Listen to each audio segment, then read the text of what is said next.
Assalamualaikum warahmatullahi wabarakatuh. Izin memperkenalkan diri, saya Lucy Susanti, NPM 19510210022, dan rekan saya Novalia Fauzianti, NPM 19110210026. Video ini kami buat untuk memenuhi tugas pengganti UTS Praktikum Mata Kuliah Ekonometrika 2. Di sini kami akan melakukan tutorial dalam mengestimasi dan interpretasi suatu model regresi data panel yang dapat diasumsikan dengan model PLS atau pooled model, model FEM atau fixed effect model, model RAM atau random effect model, dan juga uji Chow serta uji Hausman. Sebelum melakukan estimasi terhadap model-model tadi, langkah pertama adalah kita menyiapkan data yang akan diestimasi dalam bentuk Excel. Di sini saya sudah menyiapkan data dari buku Agus Widarjono bab 18. Kemudian setelah data siap, teman-teman bisa membuka aplikasi eViews. Di sini saya menggunakan aplikasi eViews 10. Kemudian kita pilih variabel Y, X1, X2 dengan cara copy, Ctrl C, dan pada bagian eViews, pilih file, pilih new, pilih work file, balance sheet panel, start date-nya adalah tahun 1935,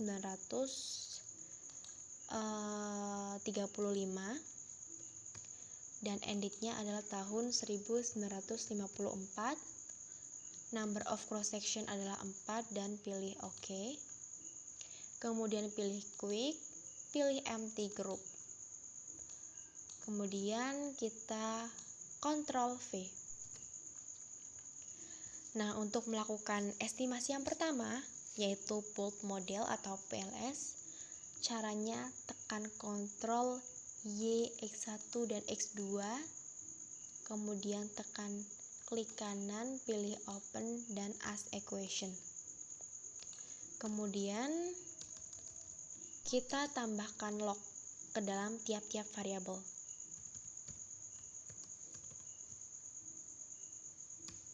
Kita tambahkan kepada variabel X1 dan juga X2. Kemudian tekan OK. Nah, ini adalah hasil estimasi dengan menggunakan model PLS atau pooled model. Kita ganti namanya untuk mempermudah apabila nanti kita akan mencari. Caranya klik name, pilih PLS, dan OK. Kemudian langkah selanjutnya adalah kita akan melakukan estimasi model FEM atau fixed effect model. Caranya pilih objek, copy object. Lembar kerja PLS bisa kita close karena sudah kita copy. Kemudian pilih estimate, panel option, dan pilih fix. Kemudian OK. Kemudian kita ganti namanya menjadi FEM. Nah, ini adalah hasil estimasi menggunakan model FEM atau fixed effect model. Yang perlu teman-teman ketahui, dalam model FEM biasanya terdapat heteroskedastisitas. Nah, untuk mengetahui heteroskedastisitas, kita bisa mencari cross-site effect. Caranya pilih objek dan copy objek. Kemudian pilih view, random effect, dan cross section effect. Nah, ini adalah heteroskedastisitas model FEM. Kemudian ganti namanya menjadi heteroskedastisitas, kemudian tekan enter. Langkah selanjutnya adalah kita akan melakukan estimasi model RAM atau random effect model. Caranya kita copy model FEM yang sudah diestimasi. Caranya objek, copy objek. Kemudian pilih estimate, pilih panel option, dan pada bagian cross section kita pilih RAM atau random. Kemudian OK. Nah, ini adalah hasil estimasi model RAM. Jangan lupa kita ganti namanya menjadi RAM dan tekan enter. Kemudian setelah selesai melakukan estimasi model PLS, model FEM, dan juga model REM, kita akan melakukan uji Chow dan uji Hausman. Untuk uji Chow digunakan untuk mengetahui model mana yang terbaik antara model PLS dan juga model FEM. Sedangkan uji Hausman digunakan untuk mengetahui mana yang terbaik antara model FEM dan juga model REM. Pertama, kita akan melakukan uji Chow. Caranya, kita menggunakan hasil estimasi model FEM tadi. Ini klik 2 kali, kemudian pilih objek, copy objek. Model FEM bisa kita close. Kemudian pilih kita pilih view, pilih fixed random effect testing, dan pilih likelihood ratio. Kita ganti namanya menjadi uji Chow. Kemudian enter. Nah, ini adalah hasil uji Chow. Kemudian kita akan melakukan uji Hausman. Caranya yaitu dengan menggunakan hasil estimasi model REM. Model REM kita klik 2 kali,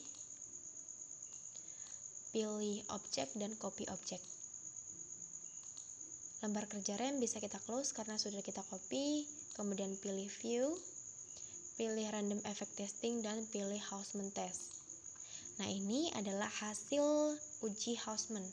Kemudian kita ganti namanya menjadi uji Hausman. Hausman. Enter. Nah, itu adalah cara melakukan estimasi model PLS, model FEM, dan juga model REM, serta uji Chow dan uji Hausman. Untuk interpretasi secara rinci dari hasil estimasi tadi akan dijelaskan oleh rekan saya, Naufalia Fauzianti.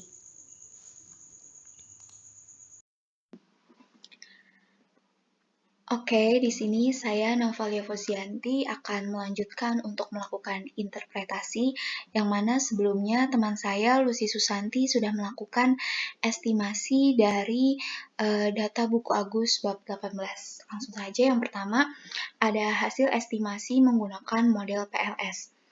Jika dilihat dari hasilnya, di sini konstanta sebesar minus 2,78398 berarti jika X1 yaitu nilai harga saham dan X2 nilai aktual kapital di awal periode nilainya adalah 0, maka Y yaitu nilai investasi nilainya adalah 2,78%. Lalu koefisien regresi X1 sebesar 0,906414 yang berarti untuk setiap kenaikan nilai harga saham sebesar 1%, maka Y adalah sebesar 0,90% ceteris paribus. Lalu koefisien regresi X2 sebesar 0,302480 yang berarti untuk setiap kenaikan nilai aktual kapital di awal sebesar 1%, maka Y adalah sebesar 0,30 ceteris paribus. Lalu yang kedua ada hasil estimasi menggunakan model FEM.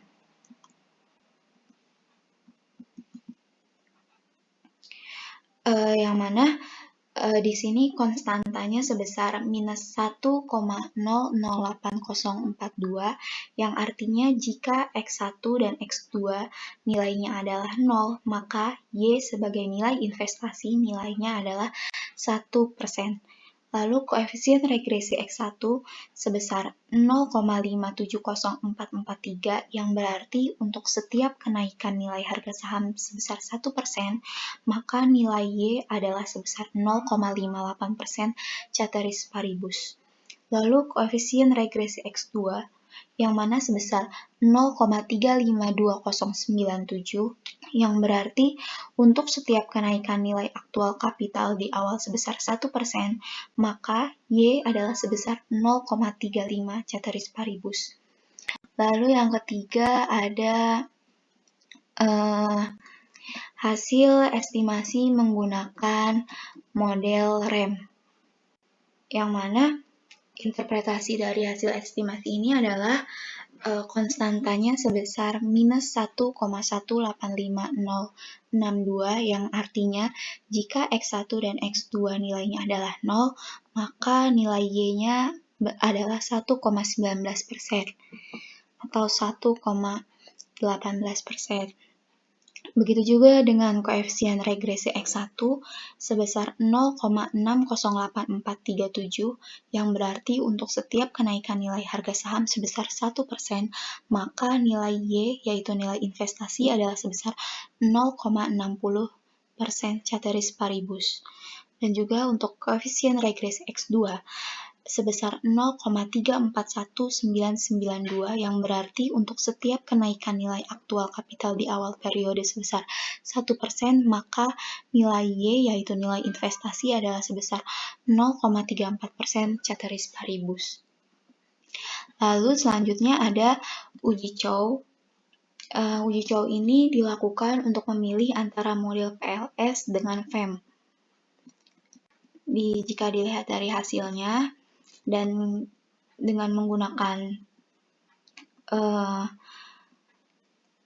alfa sebesar 5% atau 0,05, maka didapat F-table sebesar 2,76, yang mana F statistiknya lebih besar daripada F-table 2,76, maka HO-nya ditolak dengan kesimpulan model yang tepat untuk menganalisis keempat perusahaan adalah model FEM. Begitu juga dengan hasil uji Hausman. Di sini hasilnya jika dilihat dari hasil estimasi dengan alfa 5% atau 0,05 didapat p-value sebesar 0,6031 yang mana lebih besar dari 0,05, maka HO diterima. Berdasarkan nilai p-value, maka terima hipotesis 0 pada setiap koefisien, sehingga model REM lebih tepat dibandingkan dengan model FEM. Mungkin itu saja yang dapat saya dan teman saya sampaikan, kurang lebihnya mohon maaf jika ada kesalahan kata. Akhir kata, wassalamualaikum warahmatullahi wabarakatuh.